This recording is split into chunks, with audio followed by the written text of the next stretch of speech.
بسم اللہ الرحمن الرحیم۔ السلام علیکم ورحمۃ اللہ وبرکاتہ۔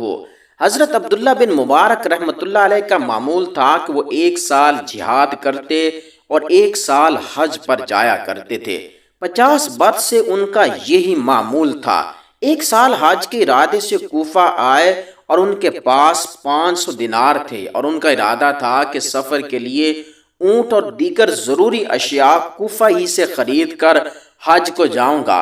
ایک گلی سے گزر رہے تھے کہ کوڑا کرکٹ کے ڈھیر پر دیکھا تو ایک عورت منہ پر نقاب ڈالے ایک مردہ بطخ کو صاف کر رہی تھی۔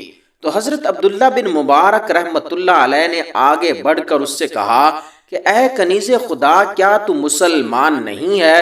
تو اس عورت نے کہا جی ہاں، میں مسلمان ہی ہوں۔ تو حضرت عبداللہ بن مبارک رحمۃ اللہ علیہ نے کہا کہ یہ بطخ مردہ نہیں ہے؟ تو اس عورت نے کہا جی بالکل، یہ بطخ مردہ ہی ہے۔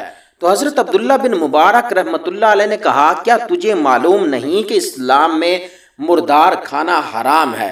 تو اس عورت نے کہا کہ مجھے معلوم ہے کہ اسلام میں مردار کھانا حرام ہے۔ تو پھر حضرت عبداللہ بن مبارک رحمۃ اللہ علیہ نے اس سے کہا کہ جب تمہیں معلوم ہے تو پھر اس کو صاف کس لیے کر رہی ہو؟ تو اس عورت نے کہا کہ شاید تجھے یہ مسئلہ معلوم نہیں کہ مردار کھانا اس وقت حلال ہو جاتا ہے جب حلال نہ مل سکے۔ آپ کے لیے حرام ہوگی، میرے لیے حلال ہے۔ حضرت عبداللہ بن مبارک رحمۃ اللہ علیہ نے کہا کہ بی بی آپ کون ہیں؟ وہ کہنے لگی جس کام سے تمہیں واسطہ نہیں اس کی تحقیق کیوں کر رہے ہو؟ میں نے اصرار کیا تو اس خاتون نے مجھ سے کہا کہ اے بندہ خدا، اللہ تعالیٰ تجھ پر رحم فرمائے، میں سید زادی ہوں، حوادثات زمانہ کے ہاتھوں مجبور ہوں، میری چند بیٹیاں ہیں، ان بیچاریوں کے پاس تن ڈھانپنے کے لیے کوئی کپڑا بھی نہیں ہے۔ آج چوتھا دن ہے، ہم ماں بیٹیوں میں سے کسی نے ایک لقمہ بھی نہیں کھایا ہے۔ سید زادی کی درد بری داستان سن کر آپ رحمت اللہ علیہ کا دل پر آیا تو آپ نے 500 دینار اس کی چادر میں ڈال دیے اور کہا کہ اپنے گھر جلدی سے جاؤ اور یہ رقم اپنے استعمال میں لے آؤ، اللہ تعالیٰ تمہارا حامی و ناصر ہو۔ وہ غریب سید زادی حمد خدا بندی بجا لائی اور آپ رحمت اللہ علیہ کو دعائیں دیتی ہوئی اپنے گھر روانہ ہو گئی۔ آپ رحمت اللہ علیہ فرماتے ہیں کہ اس سال میں حج کو تو نہ جا سکا، حج کا قافلہ روانہ ہو گیا اور میں رہ گیا، لیکن مجھے اس سید زادی کی مدد کرنے پر ایسا دلی سکون ملا کہ اس سے قبل کبھی ایسا سکون نہ ملا تھا۔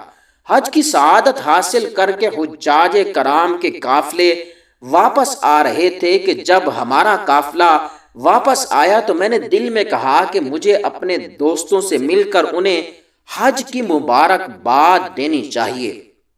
چنانچہ میں اپنے دوستوں کے پاس گیا اور میں نے جس بھی حاجی دوست سے مل کر حج کی قبولیت کی اسے دعا دی اور مبارکباد اسے دیتا تو وہ کہتا کہ اللہ آپ کا حج بھی قبول فرمائے اور آپ کی سعی بھی قبول فرمائے۔ میں جتنے دوستوں سے ملا سب نے مجھے حج کی مبارکباد دی اور قبولیت حج کی دعا بھی دی۔ میں بڑا حیران ہوا اور سوچنے لگا کہ جب میں نے اس سال حج کیا ہی نہیں تو یہ لوگ مجھے کس بات کی مبارکباد دے رہے ہیں۔ بہرحال میں حیران اور متعجب اپنے گھر واپس لوٹ آیا۔ میں جب رات کو سویا تو میری سوئی قسمت انگلائی لے کر جاگ اٹھی۔ غریبوں کے آقا صلی اللہ تعالی علیہ وسلم اپنے نورانی چہرہ چمکاتے ہوئے خواب میں تشریف لائے اور لب مبارک کو جنبش ہوئی اور رحمت کے پھول جھڑنے لگے اور الفاظ کچھ یوں ترتیب پائے کہ لوگ جو تجھے حج کی مبارکباد دے رہے ہیں اس پر تعجب نہ کر، تو نے ایک حاجت مند کی مدد کی اور مسکین کو غنی کر دیا۔ تو میں نے اللہ تبارک و تعالیٰ سے دعا کی تو اللہ تعالیٰ نے تیری صورت کا ایک فرشتہ پیدا فرما دیا ہے، اب وہ ہر سال تیری طرف سے حج کرتا رہے گا، اب اگر تو چاہے تو نفلی حج کرے چاہے نہ کرے۔ ایک اور واقعہ بیان کیا جاتا ہے کہ حضرت عبداللہ بن مبارک رحمۃ اللہ علیہ ایک مرتبہ فراغت حج کے بعد بیت اللہ میں سو گئے اور خواب میں دیکھا کہ دو فرشتے باہم باتیں کر رہے ہیں اور ایک نے دوسرے سے سوال کیا کہ اس سال کتنے افراد حج میں شریک ہوئے اور کتنے افراد کا حج قبول ہوا۔ دوسرے نے عرض کیا کہ 6 لاکھ لوگوں نے اس سال فریضہ حج ادا کیا اور کسی ایک شخص کا بھی حج قبول نہیں ہوا، لیکن دمشق کا ایک موچی جو حج میں شریک تو نہیں ہوا لیکن اللہ تبارک و تعالیٰ نے اس کا حج قبول فرما کر اس کے طفیل سب کا حج قبول فرما لیا ہے۔ یہ خواب دیکھ کر بیداری کے بعد حضرت عبداللہ بن مبارک موچی سے ملاقات کرنے کے لیے دمشق پہنچے۔ موچی نے اپنا واقعہ کچھ اس طرح بیان کیا کہ بہت عرصے سے میرے قلب میں حج کی تمنا تھی اور میں نے اس نیت سے 300 درہم بھی جمع کر لیے تھے، لیکن ایک دن ہمارے پڑوسی کے ہاں سے کھانا پکنے کی خوشبو آئی تو میری بیوی نے کہا کہ اس کے ہاں سے تم بھی مانگ لاؤ تاکہ ہم بھی کھا لیں۔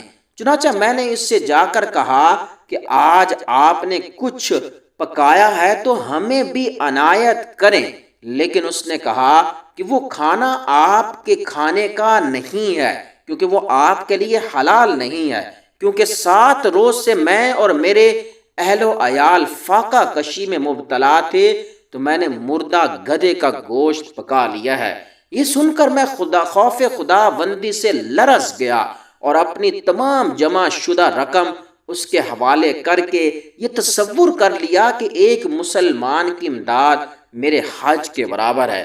حضرت عبداللہ بن مبارک رحمۃ اللہ علیہ نے یہ واقعہ سن کر فرمایا کہ فرشتوں نے خواب میں واقعی سچی بات کہی تھی اور خدا تعالی حقیقتاً قضا و قدر کا مالک ہے۔ اللہ تبارک و تعالی ہمیں بھی اپنے مسلمان بھائیوں کی اور ضرورت مندوں کی مدد کرنے کی توفیق نصیب فرمائے۔ آمین ثم آمین، والسلام۔